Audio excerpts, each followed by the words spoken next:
자, 오늘 함께 은혜 받으실 말씀의 제목은 내 아버지의 뜻대로 행하는 자. 많이 들은 말씀이죠. 그러나 오늘도 또 새로운 은혜가 여러분들에게 넘치시기를 주님의 이름으로 축원드립니다. 여러분들 이 목사님 모르시는 분이죠. 데이빗 포슨이라고 하는 영국 아일랜드 출신의 목사님이신데 농사 짓는 집안이에요. 이 목사님도 어려서 자기도 농꾼이 돼야겠다 해서 농대를 들어갔는데 공부하고 나니까 하나님의 소명이 있었어요. 그래서 신학 공부를 해서 그 영국이 대체로 감리교 신학이 바탕이 돼 있죠. 그래서 웨슬리의 감리교 신학, 그러니까 자유의지, 자기가 마음을 열고 예수님을 받아들여야 구원받는 것이다. 그리고 그 다음에 실천을 강조합니다. 감리교는. 그래서 행함이 없는 믿음은 죽은 믿음이다. 제 신앙과 거의 비슷해요. 근데 그분의 책이 한 30여 권 나와 있고 그 중에 대표적인 거는 한 번 구원받은 사람 영원한 구원인가 퀘스천 마크를 달고 그렇지 않다는 거죠. 우리나라에서 그런 얘기하면 우리는 60%가 장로교 바탕이라 대한민국은 금방 2단 3단 소리 듣는데 영국은 감리교 바탕이니까 당연한 얘기예요. 그래서 한 번 구원받은 것이 영원한 구원일 수 없다 하는 책과 그 다음에 이혼, 결혼 이런 문제 뭐 여러 가지 유익한 주제로 책을 한 30여 권 썼어요.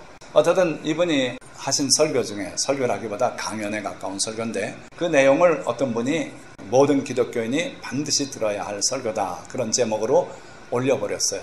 그래가지고 저도 이제 그 설교를 듣고 그 중에 몇 가지를 오늘 설교에 반영을 했습니다. 자, 이분이 설교 서두에서 이런 말씀을 해요. 여러분들 프랭크 시나트라의 My Way 아시죠? 들어도 또 듣고 싶은 명곡이죠. 저도 이 노래를 상당히 좋아했는데 하나하나 걸리는 부분이 있었어요. 그게 뭐냐면은 자기의 삶의 방식대로 자기는 살았다. 다른 내용 다 좋아요. 그러니까 슬플 때도 있었고 눈물 흘리고 그러나 지나고 보니까 그것도 다 결국은 즐거움이 됐다. 아름다운 추억이 됐다. 뭐 이런 얘기를 하고 비굴하게 살지 않았다. 그리고 내가 혹시 욕심을 냈을 때는 아니다 싶었을 땐 그것도 다 내가 토해내고 그랬다. 그러면서 정말 생애 마지막 순간을 앞에 놓은 사람으로서 자기 인생을 쭉 돌아보고 그렇게 회상하면서 이 정도로 당당하게 말할 수 있는 사람이 몇이나 있겠는가. 그런 생각도 갖고 그래요. 그런데 조심스러운 것은 그 자기 방식대로 살아왔다는 거죠. 그러면서 그 내용 중에 눈에 딱 들어오는 부분이 무릎 꿇고 하는 그런 비굴한 삶을 자기는 살지 않았다. 근데 그 무릎 꿇는다는 것이 어떤 강한 자 앞에 비굴하게 지는 게 아니라 어쩌면 그리스도인들이 모든 것을 무릎 꿇고 하나님께 기도하고 하나님의 뜻을 찾고 하는 그런 삶을 자기는 살지 않고 자기 방식, 자기가 옳다고 생각하는 것대로 그렇게 당당하게 살았다는 그런 얘기를 하고 있는 것 같았어요. 자, 그런데 오늘 이 데이빗 포슨 목사님이 이 프랭크 시나트라 얘기를 꺼내면서 하신 얘기가 뭐냐면은 여러분들 클리프 리차드도 아시죠? 이분이 한국 공연을 몇 번 오셨더라고요. 그 장면을 며칠 전에 TV에 보여주는데 대단하더라고요. 우리 한국 여성들이 어떻게 그렇게 열광할 수 있는가 신기할 정도로. 자, 그런데 이 클리프 리차드가 바로 이 데이빗 포슨 목사님의 설교를 듣고 회심을 하고 그리고 진짜 예수님을 영접한 거예요. 그래서 이 데이빗 포슨 목사님이 자랑스럽게 내가 이 클리프 리차드에게 순례를 베풀었습니다. 아까 말씀하다 말았는데 영국에서 감리교 목사로 출발했는데 하나 걸리는 게 있었어요. 유아 세례죠. 그러니까 감리교에서는 장로교도 그렇지만 태어나면 얼마 안 돼서 아기를 데려나와서 세례를 베풀거든요. 그런데 아무리 생각해도 세례라는 건 회개하고 세례받으라 이렇게 돼 있거든요. 그래서 회개할 수 있는 나이가 자기가 자기 죄를 인정할 수 있고 올바른 삶을 살겠다는 의지가 세워진 다음에 침례받는 게 옳지 어떻게 아기한테 침례를 베푸는가. 그래가지고 유아 세례를 반대하는 설교를 종종 했어요. 그랬더니 감리교 교단에서 소환을 했습니다. 그래서 우리 교단의 교리와 당신이 다른 설교를 하는데 어떻게 하겠소? 그러니까 이 목사님이 그러면 저는 감리교단 목사 자리를 내놓겠습니다. 그러고 감리교단에서 탈퇴했어요. 그러니까 섬기는 교회가 없는 목사님이 돼버렸습니다. 그 소식을 들은 침례교에서 침례교로 초청을 했어요. 당신이 침례교 목사가 돼주십시오. 그래가지고 마침 목사님이 비었던 교회에서 이분을 모시고 그러고 침례교의 목사로 출발했어요. 그래서 이분이 침례교 목사로서 독일의 베를린에 가서 성회를 했어요. 그때 이 클리프 리차드가 그 성회에 가서 노래를 한 곡 불러드렸는데, 근데 뭘 불렀냐 하면은 바로 프랭크 시나트라의 My Way를 개사해가지고 그 가사를 좀 바꿨는데 My Way를 His Way로 바꿨어요.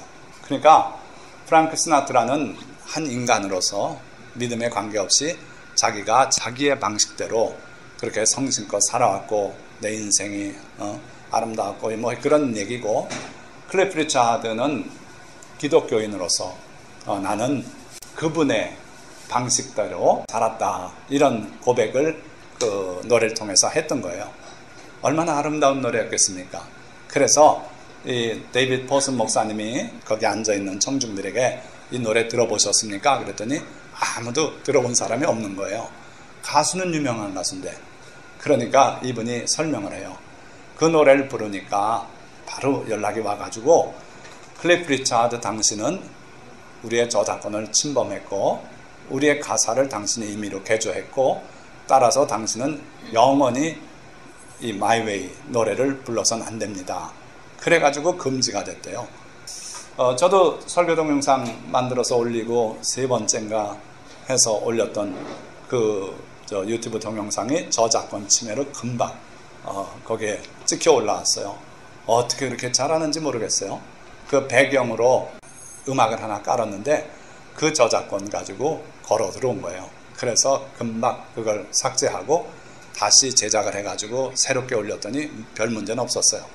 전 현대사회가 그게 저작권에 민감한 사회인데, 클리프 리차드가 바로 그 곡에다가 I did it his way 하면서 이렇게 노래 부르는데 상상만 해도 참 감동 어린 그런 노래였었겠다 하는 생각이 들어요. 자, 이 My Way라는 게 얼뜻 보면은 옳은 얘기 같은데 바로 이게 죄라는 거예요. 이사야 53장에 예수 그리스도를 보내주실 것을 하나님이 예고하시면서 우리는 양같이 각기 제 길로 갔거늘 여호와께서는 우리 무리의 죄악을 그에게 담당시키셨도다, 이렇게 고백하지 않습니까? 그러니까 사람이 아무리 착한 사람이라도 하나님과 무관하게 자기의 방식으로 자기 고집대로 살아가는 것은 죄다 이거예요. 그런데 세상 사람들은 몰라요.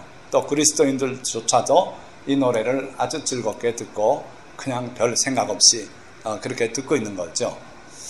자, 그러면서 이 데이비드 포슨 목사님이 무슨 말씀을 더 하시냐면, 그러나 그는 그렇게 그의 삶을 살았습니다.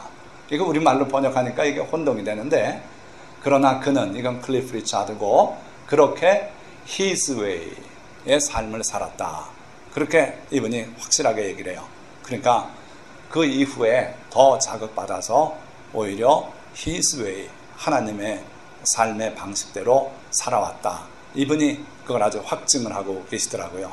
그러니까 세상에서는 당신은 이 노래 영원히 못 부른다, 그렇게 도장을 쾅 찍어놨을 때 가수로서, 유명한 가수로서 매우 자존심이 상하고 그랬을 거예요. 그러나 오히려 그는 그 이후에 his way, 하나님의 방식대로 자기의 삶을 살았다는 거죠. 여러분들도 이러한 영광을 다들 누리실 수 있길 바라요. 세상에서는 너희가 환난을 당하나 기뻐하고 즐거워하라고 주님은 말씀했어요. 나 때문에 너희가 욕을 먹으면은 즐거워서 뛰고 그래라. 왜냐하면 천국에서 상이 크다고 주님 말씀한 거죠. 자, 요즘 삶을 보니까 진짜 마이웨이를 사는 그런 그리스도인들이 참 많아요. 세상 사람들이 그렇게 산다면 우리가 무슨 상관입니까?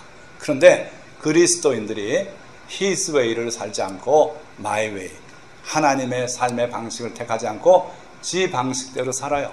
자, 이거 보니까 여기 온몸에 문신이에요.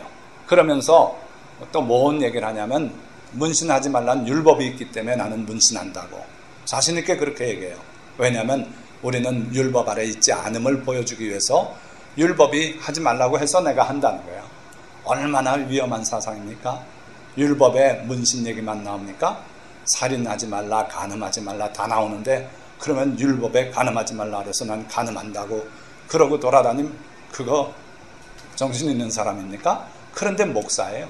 지금 이 세 분이 다 목사입니다. 그런데 온몸에 문신을 하고 있고 특히 이 목사님은 자기 교회 안에 문신 팔러 그러니까 미용실 같은 문신하는 그 업소를 열었어요. 모든 성도님들 문신들 하십시오 이거예요. 그래가지고 지금 미국 사회에 문신 빈도는 얼마나 되냐면 21%를 넘어섰다 그래요. 급작스럽게 많아지고 있어요. 그래서 문신하는 게 하나의 멋으로 알고 이렇게 하는데 이거는 분명하게 하나님께서 금지하신 거예요. 레위기 19장 28절에 죽은 자를 위하여 너희는 살을 베지 말며 몸에 무늬를 놓지 말라. 이게 영어로 태투예요. 나는 여호와이니라. 하나님께서는 문신하는 거 금지하셨어요. 그런데 율법이니까 나는 율법에서 자유하니까 한다고 한다면 이게 참 하나님의 백성의 삶을 사는 게 아니라 마이웨이를 사는 거예요. 하나님과 전혀 관계없는 그런 삶을 사는 거죠. 자, 말라기에는 나는 이혼하는 것과 옷으로 학대를 가리는 자를 미워하노라. 만군의 여호와의 말이니라. 이혼하는 거 안 된다 이거예요.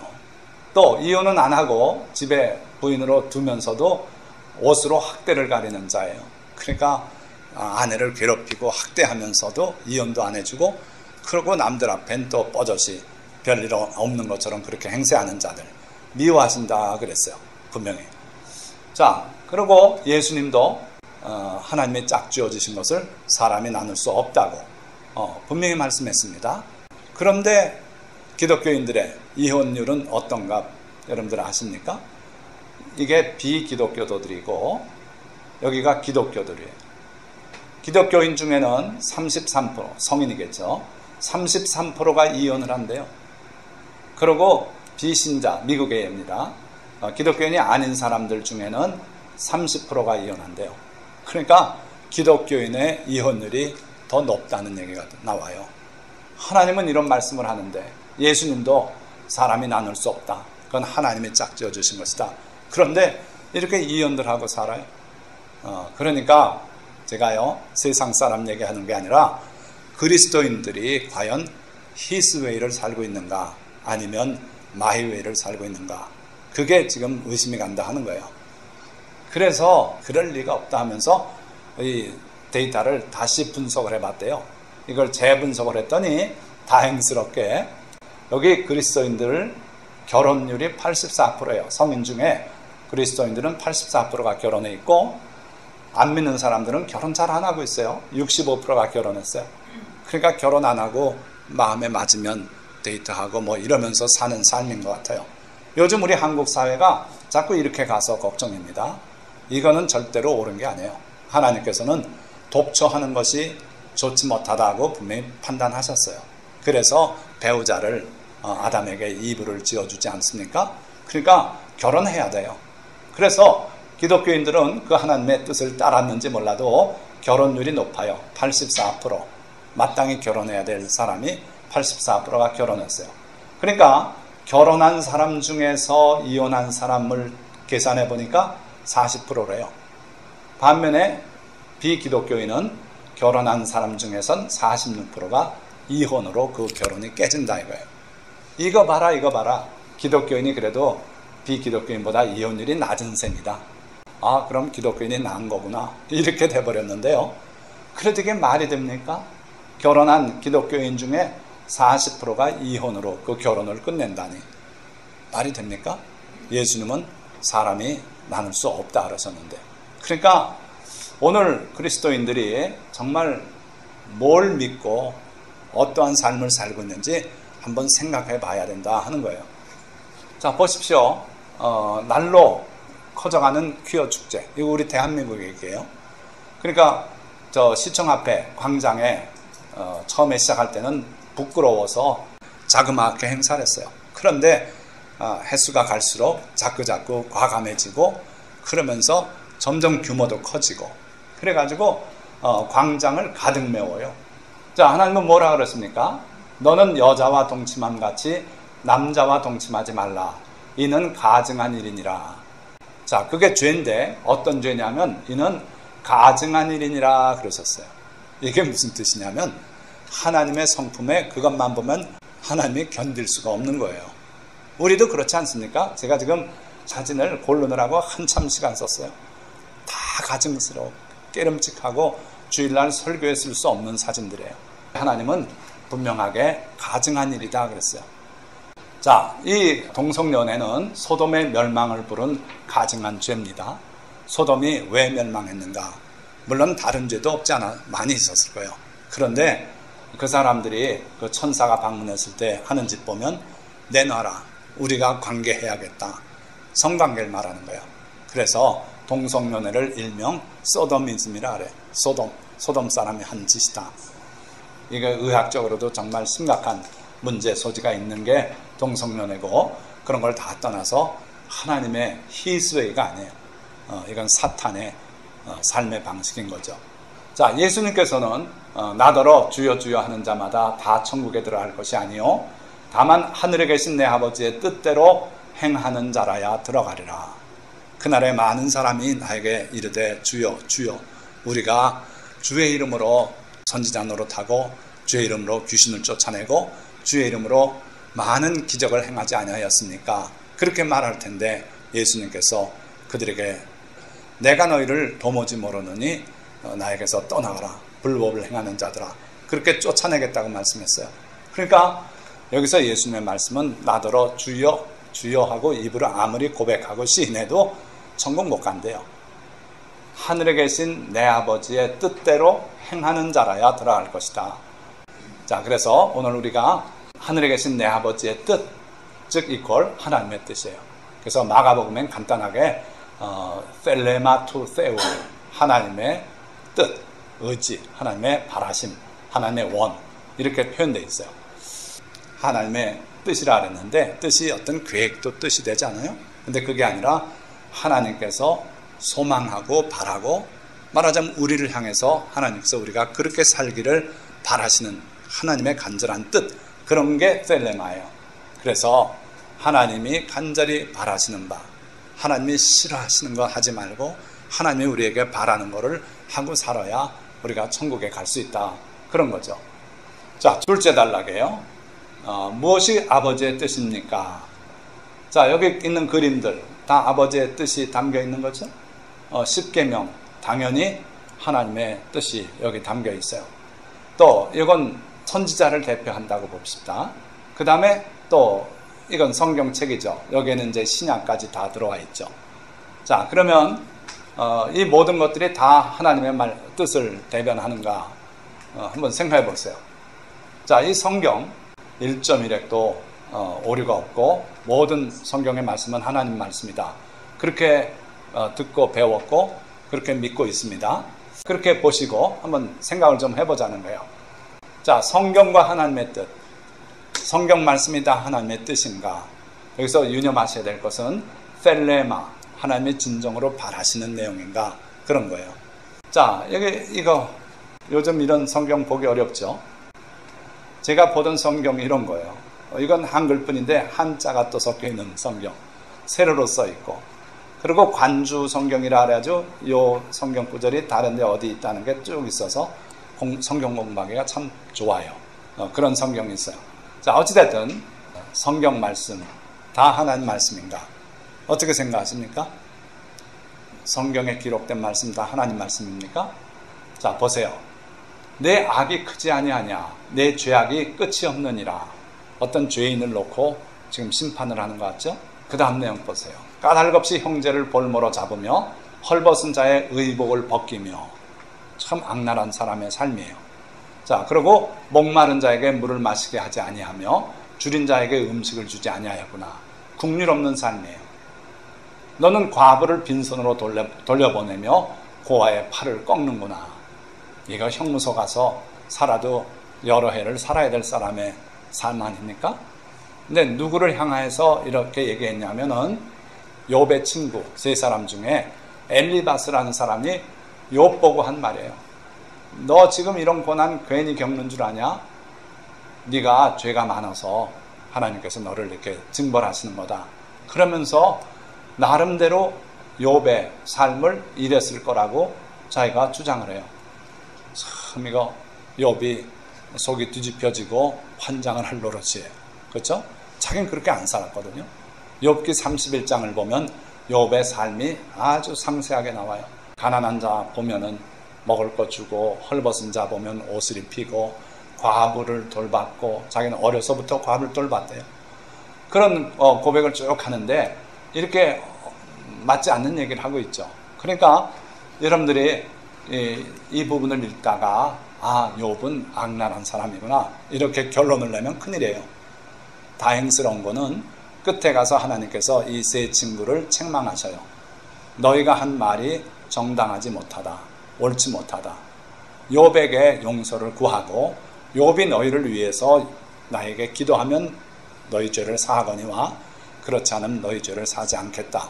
그래서 욥이 이 친구들을 위해서 하나님께 용서를 구했어요. 그 기도를 들으시고 이들의 죄를 사하셨고 또한 욥의 공경을 돌이키셨다 그랬어요.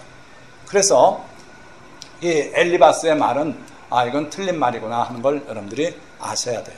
그러니까 성경을 볼 때 어떻게 봐야 된다고요? 요 구절만 딱 보고 여기서 은혜 받으면 안 돼요. 이건 맞지 않는 얘기예요. 내용을 다 통괄해서 여러분들이 읽으셔야 돼요. 그래서 전체 성경의 맥을 쭉 꿰고 이게 친구들이 잘못 말하고 있는 거구나 그렇게 하셔야 돼요. 내 시작은 미약하였으나 내 나중은 심히 창대하리라. 음식점마다 가면 써붙이고 있는 그 구절이 역시 욥의 친구가 욥에게 너 지금 하나님께 두들겨 맞아 이 꼴이 됐지만 회개만 하면 돌이켜 주실 것이고 네가 다시 시작할 때 매우 미약하게 다시 시작해도 끝은 창대하게 될 거다고 그런 얘기예요. 회개하라는 얘기 중에 한 부분이에요. 그러니까 그걸 써놓고 영업잘래라고 붙여놓고 있으면 안 돼요. 왜냐하면 큰 맥락에서는 그 사람이 잘못 말하고 있는 내용이다 이거예요. 그러니까 여러분들이 성경을 전체적인 맥락을 잘 아시고 그러고 봐야 된다. 그렇지 않으면 엉뚱한 구석정에 빠져가지고 하나님의 뜻이 아닌 걸 하나님의 뜻으로 그렇게 볼 수가 있다는 거죠. 명확한 것은 십계명이 하나님의 뜻이에요. 그래서 성경의 스토리로 쭉 나오는 게 다 옳은 건 아니고 하나님께서 계명으로 주신 내용이 바로 하나님의 뜻을 담고 있어요. 너는 나 외에는 다른 신을 내게 두지 말라. 너를 위하여 새긴 우상을 만들지 말고 또 위로 하늘에 있는 것이나 아래로 땅에 있는 것이나 땅 아래 물속에 있는 것에 어떤 형상도 만들지 말며 그들에게 절하지 말며 그것들을 섬기지 말라. 자, 우상에 관한 또는 다른 신에 관한 하나님의 십계명 내용인데 이건 분명한 하나님의 뜻이에요. 여기에는 다른 이론을 다룰 수가 없어요. 그러니까 십계명 내지는 율법 이거는 하나님의 뜻이다. 분명한 하나님의 뜻이에요. 우리가 이렇게 살길 바라신 거예요. 이게 바로 His way예요. 그렇게 살라는 거예요. 자, 그런데 보니까 다른 신을 두지 말라 그랬어요. 그런데 오늘날 그리스도인들이 또 다른 신을 하나 차고 있는데 그게 재물, 물질이에요. 그래서 주님은 사람이 두 주인을 섬길 수 없듯이 하나님과 재물을 겸하여 섬길 수 없다고 분명히 말씀해요. 그래서 우리에게 다른 신이 있나 우리가 스스로 살펴볼 필요가 있고요. 또 특히 우상, 새긴 우상 만들지 말라. 새긴 우상만 아니면 되지 않습니까? 이건 우리가 우상으로 섬기는 거 아닙니다. 그냥 마리아고 예수님을 길러주신 어머니를 존경하고 생각할 뿐입니다. 그렇지 않아요. 하나님은 우상을 만들지 말라 그러셨고 또 어떤 형상도 만들지 말라 그랬어요. 이게 우상이 아니라도 상관없어요. 땅에 있는 것이나 하늘에 있는 것이나 땅 아래 물속에 있는 것 어떤 형상도 만들지 말며 그러니까 큰 잉어 형상을 만들어 놔도 안 된다. 우상이 아닌 형상도 만들지 말아야 되고 그걸 갖다 절하거나 섬기지 말아야 돼요. 이게 하나님의 뚜렷한 계명이죠. 자, 그런데 실제로 사람들이 그 말씀을 지키고 사는가? 보세요. 마리아상입니다. 또 예수님은 아기로 표현되어 있어요. 근데 여기 교황이 그 앞에 가서 분향하고 이럽니다. 절도 합니다. 그러면서 왜 우상 섬기냐? 그러면은 이게 우상이 아니라는 거예요. 참 기묘한 교리로 우상이 아니고 그냥 흠모할 뿐이라고. 그런데 이거 만드는 데서부터 일단 하나님의 십계명을 어긴 것이고, 그리고 이거를 아무렇게나 먼지 쌓이게 두고 그러니까 정성을 다해서 섬겨요. 먼지 털어드리고 뭐하고. 그러니까 섬기지 말라는데 걸리죠. 그 다음에 절들 해요. 앞에 가서 절하고, 그리고 여기다 대고 기도하고 섬기는 거예요. 신으로 섬기는 거예요. 자, 그런데 하나님께서는 그런 거 금지하셨고, 그 하나님의 계명대로 아주 정직하게 실행한 사람이 있어요. 히스기야. 하나님께서 히스기야의 발병을 고쳐주지 않습니까? 너 죽는다 그랬는데 그 기도를 들으시고 15년을 수명 연장해 줬잖아요.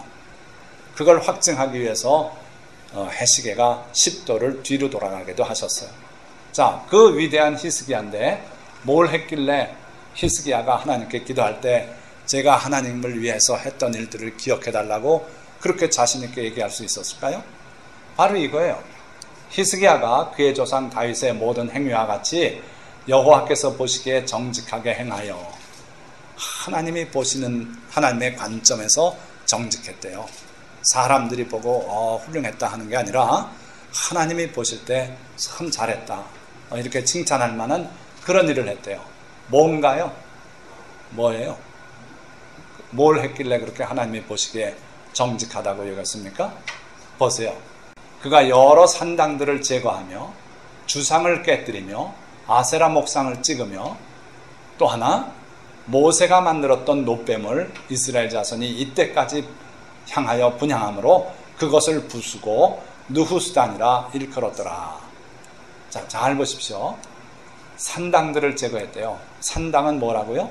하나님께서는 예루살렘에 한 곳만 성전을 두게 하셨어요. 그런데 곳곳에 산마다 좋은 곳에다가 산당을 지어요. 그리고 거기 와서 제사도 드리고 종교행위를 해요. 그러니까 초기에는 이 산당들이 하나님을 섬기는 장소로 사용됐습니다. 그러다 나중에 자꾸 그 곁에다 주상을 세우고 아세라 목상을 세우고 이러면서 산당들이 우상의 전각으로 변해갔어요. 처음엔 하나님 섬긴다고 만드는 게. 그래서 이 산당들을 히스기야 왕이 다 제했어요. 다 파괴했어요. 그리고 주상들, 그러니까 돌 기둥이죠. 쉽게 말하면. 근데 거기에 뭔가 조각을 했어요. 그리고 그게 그 마을을 지켜준다는 둥, 복을 내린다는 둥, 뭐 출산을 돕는다는 둥, 뭐 이런 여러 가지 목록으로 주상을, 각가지 주상을 세웠던 거예요. 그리고 또 아세라 목상, 이건 우리 한국에도 많죠. 아세라 목상으로 이름이 그렇게 불리진 않지만 동네 어구에 뭐가 있어요? 천하대장군, 지하여장군 둘이 마주 서 있어요. 이런 것들 다 주상은 깨뜨렸고 목상은 찍었고 불태웠고, 또 하나 있어요. 모세가 만들었던 놋뱀, 이건 누가 만들려고 그랬습니까? 하나님이 만들려고 그러신 거예요. 이스라엘 백성들이 광야에서 원망하니까 하나님이 불뱀을 보내서 많이 물려서 죽게 했어요. 그러니까 모세에게 급히 달려와서 기도해달라고, 하나님께 간구해달라고, 우리가 죄를 지었다고. 그래서 하나님께 모세가 기도하니까 하나님께서 놋뱀을 만들어서 장대에 매달아서 높이 치켜들어서 그걸 보는 사람은 살겠다고 전파해라. 그래가지고 급하게 놋뱀을 만들어서 장대에 매달아가지고 높이 들고 이 뱀을 보는 자마다 다 나을 것이다.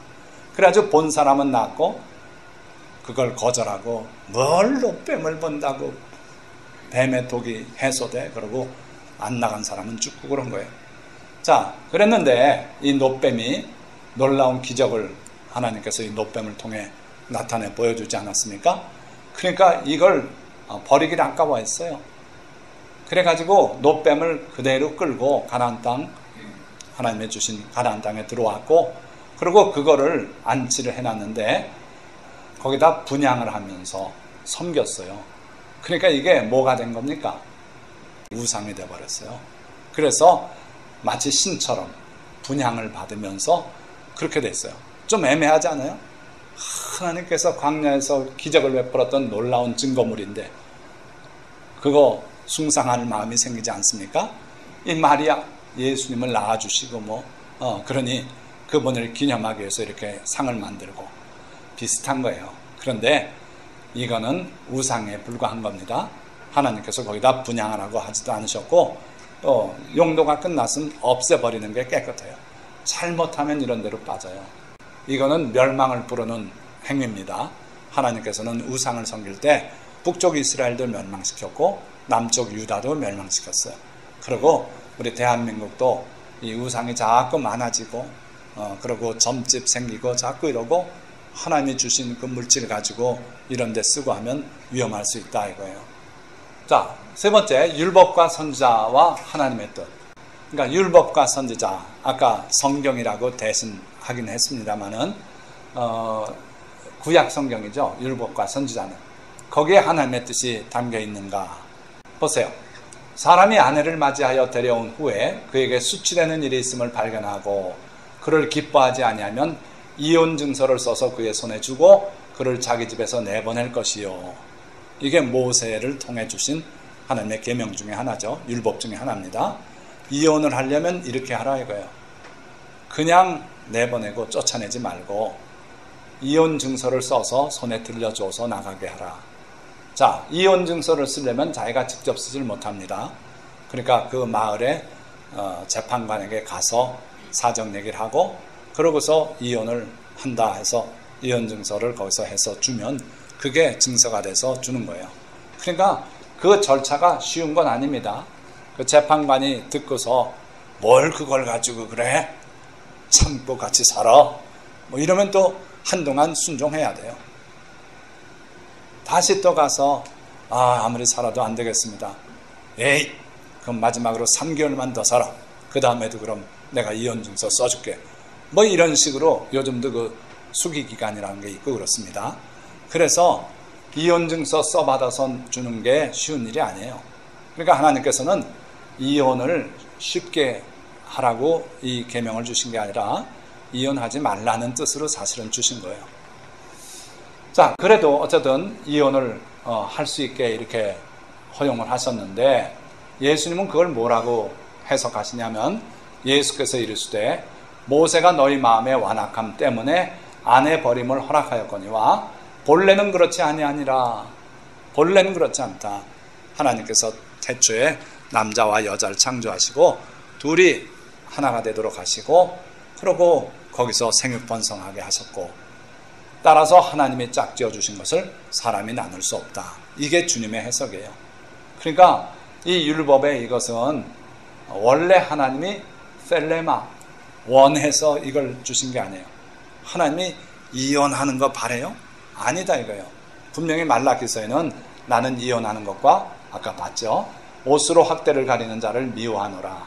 만군의 여호와의 말이니라. 그러니까 하나님은 이혼하는 걸 근본적으로 싫어하셔요.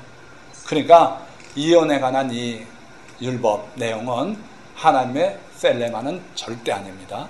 그러니까 한번 결혼해서 부부가 됐으면은 평생을 사랑하고 그렇게 살아가라는 거예요. 이게 하나님의 뜻이에요. 그래서 율법에 나와 있는 내용이 다 하나님의 셀레만 아니다.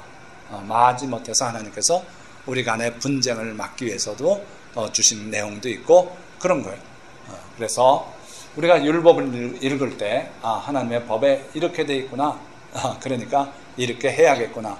아니고 하나님의 진정한 셀레마는 우리가 깊이 그 내용을 들여다보고 기도할 때 하나님이 알려주시면 그게 하나님의 진정한 뜻이 될 수 있다. 자, 하나님께서 하신 말씀이에요. 호세아 선지자를 통해서 내가 그를 위하여 내 율법을 10,000가지로 기록하였으나 그들은 이상한 것으로 여기도다.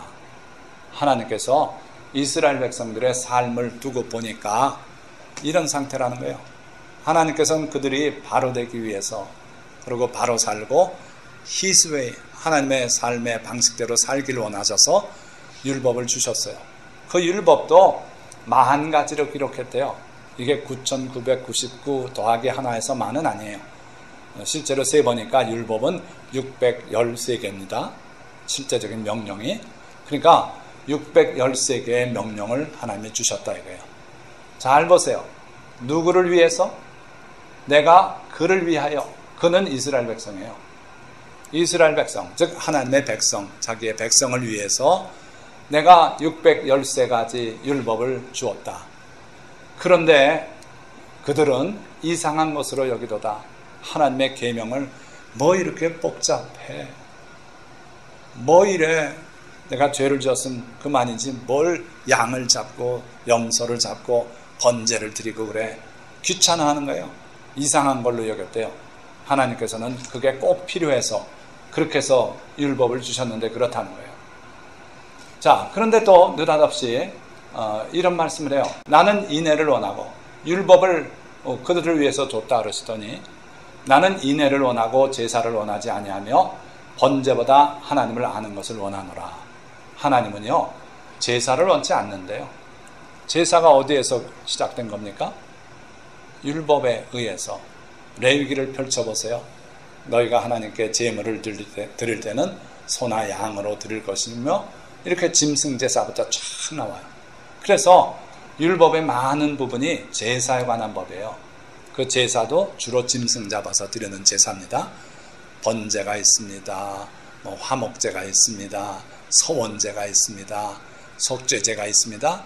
별 제목으로 짐승을 잡아서 제사를 드리는 거예요. 그런데 하나님은 제사를 원하지 않는데요. 반복어법으로 번제보다, 이것도 제사죠, 하나님을 아는 것을 원하노라. 너희가 하나님의 깊은 속뜻을 좀 알면 좋겠다. 이게 뭡니까? 셀레마, 투, 세오. 하나님의 그 뜻, 그걸 좀 알면 좋겠다. 그게 도로 뭡니까? 인애예요. 하나님은 사랑으로 보시길 원하는 거예요. 그래서 이게 반복어법인데, 하나님은 우리가 인애를 가지고 서로 사랑하고 용서하고 긍휼히 여기고 그러는 걸 원한다. 맨날 제사 지내고 하는 거 내가 원해서 너희한테 명한 거 아니다 이거예요. 그러니까 율법에 제사가 많이 기록되어 있지만 그게 셀레마가 아니에요. 하나님의 셀레마는 우리가 서로를 불쌍히 여기고 그리고 하나님의 성품을 깊이 알아서 하나님의 길대로 사는 거예요. 그게 하나님이 원하시는 거다 이거예요. 자, 그러면 왜 짐승 제사를 명했습니까? 원치 않으신다 그러면서. 우리를 위해서. 이상하죠? 하나님이 원하지도 않는데, 셀레마가 아닌데 왜 우리를 위해서 짐승 제사를 명했을까 이거예요. 자, 그거는요, 예수님이 이 땅에 오신 뜻을 여러분들이 새겨보면 알 수 있어요. 인자가 온 것은 섬김을 받으려 함이 아니라 도리어 섬기려 하고 자기 목숨을 많은 사람의 대속물로 주려 함이니라. 예수님이 오신 목적은 하나예요. 자기 목숨을 우리의 죄를 갚는 대속물로 주기 위해서 오셨대요. 예수님은 죽으러 오신 분이에요. 하늘의 보좌를 내려놓고 하늘의 영광을 떠나서 이 땅에 오셨는데 왜 그렇게 했어요? 그 목숨을 대속물로 주기 위해서 그렇게 오셨다는 거예요. 그 왜 목숨을 대속물로 줍니까? 무엇 때문에? 우리의 죄 때문이죠. 오직 그리스도는 죄를 위하여 한 영원한 제사를 드리시고 하나님 우편에 앉으사. 자, 이 예수님의 십자가 대속은 영원한 제사라 그랬어요. 영원한 제사. 하나님께서 이스라엘 백성에게 양 잡고 소 잡고 제사장의 그 내장 걷어내고 어느 부분은 어떻게 하고 이 자세한 제사법을 주신 것은 바로 예수 그리스도의 영원한 제사가 있기 전까지 잠정적으로 우리의 죄를 속량하는 그 길로 허락하신 거예요. 자, 누구든지 죄를 지면 자기 목숨을 그 죄의 대가로 내놔야 돼요. 이게 하나님의 영적 법칙이에요. 죄의 싹은 사망이라 그랬어요. 자, 그런데 다행인 것은 내 생명이 아니라 짐승의 생명으로 대신할 수 있어요. 자, 짐승은 그럼 생명이 어디 있습니까? 생명이 피에 있음에 피가 죄를 속한다 그러셨어요. 그래서 내가 죽어야 마땅한데 하나님께서 그래도 너그럽게 죄를 용서받는 길을 우리에게 허락하셨으니 그게 바로 짐승을 잡아서 짐승의 피를 제단에 뿌리는 거예요. 그러면 내 생명 대신 짐승의 생명, 생명이 담긴 피가 뿌려짐으로 내 죄가 용서받는 거예요. 그래서 하나님께서는 짐승 제사를 바로 우리의 죄를 속량하는 잠정적인 방법으로 허락하셨어요. 그러고 하나님의 아들 예수 그리스도께서 오셔서 죄 없는 분이 피를 흘려 우리 죄를 속하게 하신 거예요. 이게 바로 하나님의 뜻이에요. 예수 그리스도를 통한 구원의 뜻이죠. 자, 예수님은 그래서 마태복음의 탄생 고지를 통해서 뭐라고 말씀했어요? 그 이름을 예수아라 하라. 왜? 예수아라는 뜻이 구원자라는 뜻이에요. 건져낸다는 뜻이에요. 그가 자기 백성을 죄에서 구원하실 분이기 때문에 그 이름을 예수라 하라. 그렇게 명하셨어요.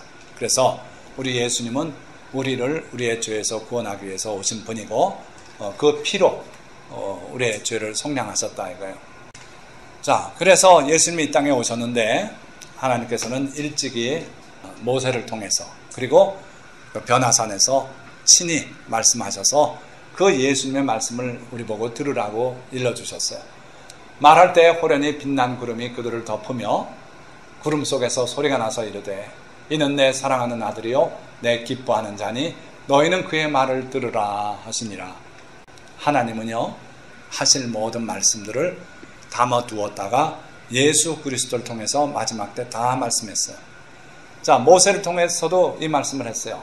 내 하나님 여호와께서 너희 가운데 내 형제 중에서 너를 위하여 나와 같은 선지자 하나를 일으키리니 너희는 그의 말을 들을지니라. 언제 하신 말씀이에요? 하나님께서 시내산에 임해서 그 우렁찬 소리로 십계명을 다 들려주실 때 백성들이 듣고 두려워했어요. 그래서 모세 보고 당신이 듣고 전해주십시오. 우리가 직접 들으면 죽겠습니다. 그래서 하나님께서 그들의 말을 들으시고 그들의 말이 옳다. 다만 그들이 언제까지나 그와 같은 마음을 갖길 원한다. 그렇게 말씀하시면서 이 약속을 주셨어요. 그와 같은 선지자 하나를 일으키시리니 너희는 그의 말을 들을지니라. 바로 이분이 예수님이에요. 다시 말하면 예수 그리스도의 입에서 나오는 말씀이 바로 하나님의 뜻이다 이거예요. 그래서 그의 말을 들으라 하신 거예요. 자, 여기서 들으라고 하시는 말씀은 실천으로 부르고 계신 거죠. 그래서 우리는 예수님의 말씀 듣고 그대로 실천하는 사람이 돼야 돼요.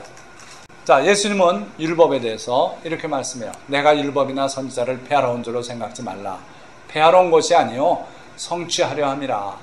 이걸 개역 개정판 번역하는 분들이 완전하게 하려 함이라. 율법이 불완전해서 뭔가 찌그러지고 부족해서 완전하게 하려 이렇게 고쳐놨는데 이건 세계 어디에서도 없는 번역이에요. 모두 fulfill, 성취하려 합니다. 예수님이 이 땅에 오신 것은 구약이 약속한 바를 그대로 이루기 위해서, 즉 대속물로 죽으러 오신 것이고 그 약속대로 실천하러 오신 거다 이거예요. 자, 그래서 예수님께서 그 율법을 되게 잘 가르치셨는데 보니까 화 있을 찐저 외식하는 서기관들과 바리새인들이여 너희가 박하와 회향과 근체 11조는 들이되 율법에 더 중한 바 정의와 국률과 믿음은 버렸도다. 그러나 이것도 행하고 저것도 버리지 말아야 할지니라. 많은 사람들이 예수님이 오셔서 이제 새로운 종교를 주는 줄 알았어요. 그래서 예수님께 구약의 그 율법과 선지자들의 모든 말씀 다 걷어내고 새로운 교훈을 주시려나 보다. 그랬더니 아니다 그래. 율법이나 선지자나 폐하러 온 것이 아니고 오히려 그걸 성취하려 온 것이다. 천지가 없어지기 전에는 율법의 1.1획도 떨어지지 않는다. 그렇게 말씀하시더니 자, 율법에 대해서 이렇게 상세한 설명을 주세요. 자, 서기관들, 바리새인들, 이 사람들 기가 막히게 율법 지킨다는 사람들인데 화 있을진저 그랬어요. 책망하시는 거예요. 왜? 너희가 박하와 회향과 근체 11조는 드리는데 요건 버렸대요. 율법에 더 중한 바 정의와 긍휼과 믿음은 버렸도다. 그러나 이것도 행하고 저것도 버리지 말아야 할지니라. 그래서 행해야 돼요. 그런데 이것도 행하고 이것은 가까운 겁니다. 그리고 저것도 버리지 말라. 율법이에요. 율법 자체. 마치 이 호두 껍질이 있고 알맹이가 있듯이 율법의 그 형식적인 부분은 껍질이고 진짜 소중한 건 이 안에 알맹이 아닙니까? 그래서 그 율법의 더 중요한 바, 그 속 내용은 뭐냐? 하나님이 거기에 담아놓으신 텔레마는 뭐냐? 정의와 긍휼과 믿음이래요. 그래서 여러분들이 성경을 읽을 때 겉으로만 읽지 마시고 여기에 담긴 하나님의 진정한 뜻이 뭔가 이걸 살피시는데 그 하나님의 뜻은 항상 이 세 가지 복합적으로 또는 단독적으로 들어있어요. 첫째는 정의예요. 하나님은 공의의 하나님이신데 우리 인간의 사회에서 서로 간에 불평이 없도록 공평하게 하기 위해서 이 율법을 주신 거예요. 또 둘째는 긍휼이에요. 이웃을 사랑하고 불쌍히 여기는 마음이에요. 왜 이 계명을 주셨나? 긍휼히 여기라는 뜻이다. 이걸 아셔야 돼요. 그리고 믿음이 거기 담겨 있어요. 율법에 믿음이 어디 담겨 있습니까? 믿음이 담겨 있어요. 그러니까 율법을 실천하려면 그 계명을 주신 하나님이 신실하신 분이고 이 계명대로 지킬 때 하나님이 복 내려주실 걸 믿어야 그걸 지킬 수 있는 거예요. 그래서 여러분들은 율법의 더 중요한 진짜 속알맹이는 이 세 가지, 정의와 긍휼과 믿음. 그러니까 11조를 드릴 때도 내가 이걸 바로 드려야 어려운 사람이 굶지 않고 먹겠구나. 사회 정의를 이루기도 하고 동시에 그게 긍휼이 되기도 하고 그리고 쌓을 곳이 없도록 붙지 않으냐 보라 하고 말씀하신 그 하나님에 대한 신뢰가 있을 때 우리가 이걸 실행할 수 있다 이거예요. 자, 살인하지 말라, 간음하지 말라 하는 그 10계명을 놓고도 주님은 거기에 더 추가적인 요구를 하시잖아요. 간음하지 말라 하였다는 말을 너희가 들었으나 나는 너희에게 이르노니 여인을 보고 음욕을 품는 자마다 이미 간음했다. 그러니까 생각도 마라. 신약은요, 구약의 율법 까다로운 거 쓸어내고 이제 쉬운 구원의 길을 열어줬다고 생각하는 사람은 큰 오산이에요. 구약에 하라 하지 말라는 게 613가지라면 신약에 1100가지가 넘어요. 거기다가 예수님은 더 심하게 요구하시죠. 옛날 계명은 간음 안 하면 돼요. 근데 지금은 여인을 보고 음욕만 품어도 이미 간음한 거다. 살인하지 말라 하는 말을 너희가 들었으나 나는 너희에게 이르노니 형제를 보고 노하는 자마다 지옥불에 들어간다 그랬어요. 그러니까 얼마나 더 무서운 계명이 되지 않았어요? 그래서 우리는 율법 면했고 이제는 그냥 예수님 입술로 시인만 하면 뭐 어떻게 살아도 천국 간다? 천만에 그렇지 않다는 거예요. 자, 구원을 가져오는 믿음 마지막 단락입니다. 자, 그를 믿는 자마다 하나님께서 주신 약속이에요. 성경 중에 성경 요한복음 3장 16절 하나님이 세상을 이처럼 사랑하사 독생자를 주셨으니 이는 그를 믿는 자마다 멸망하지 않고 영생을 얻게 하려 하심이라. 그래서 믿기만 하면 되지 뭘 무슨 행위가 필요하냐. 믿음에다 행위를 더하려고 하면 안 된다. 그런 말을 좀 많이 해요. 그러나 이 말씀이 주님을 믿는 자마다 멸망하지 않는다 그랬는데 믿는 게 뭐냐 하는 걸 생각해 볼 필요가 있어요. 자, 이 데이빗 포슨 목사님이 느닷없이 여러분들 중에 저를 믿는 사람 손 들어보세요. 어디? 여러분들 중에 저를 믿는 분. 감사합니다. 감사합니다. 전 오늘 성적이 좋습니다. 이 목사님이 했을 때는 10%도 안 들었어요.